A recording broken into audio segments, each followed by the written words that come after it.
Big boss నుంచి నువ్వు promo ఇప్పుడే విడుదల ఆ ప్రోమో కనుక ఒకసారి చూసుకున్నట్లయితే బిగ్ బాస్ స్టేజ్ మీదకి నాగార్జున గారు ఫుల్ ఫైర్ మీద వచ్చినట్లు కనిపిస్తుంది.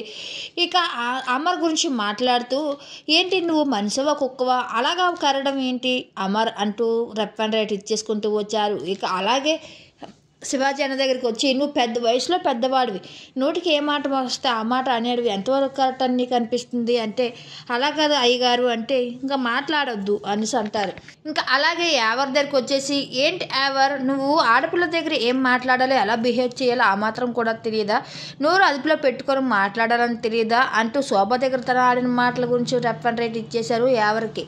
అలాగే ఇక శోభా శెట్టి దగ్గరికి వచ్చేసరికి ఏంటమ్మా నీకు వయసులో పెద్దవాళ్ళతో ఎలా మాట్లాడాలో నీకు తెలీదా, చదువుకున్నావు కదా ఆ మాత్రం జ్ఞానం కూడా లేదా, ఎవరికి పడితే వాళ్ళని ఎంత మాట పడితే అంత మాట అనేయడం ఏమన్నా ఎంతవరకు కరెక్ట్ అని నువ్వు అనుకుంటున్నావు, పెద్దవాళ్ళకి రెస్పెక్ట్ ఇవ్వాలని ఆ మాత్రం తెలీదా అంటూ ఇక శోభ తిట్టుకుంటూ వచ్చారు. ఇక పల్లవి ప్రసాద్ దగ్గరికి వచ్చి పల్లవి ప్రసాద్ నీకు చివరిలో ఒక బంపర్ ఆఫర్ ఉండబోతుంది అంటూ చెప్పడం అయితే జరిగింది. ఇలా హౌస్లో స్టేజ్ మీద నాగార్జున గారు ఒక్కొక్క రూపాయి పైరవుతూ వచ్చారని చెప్పవచ్చు.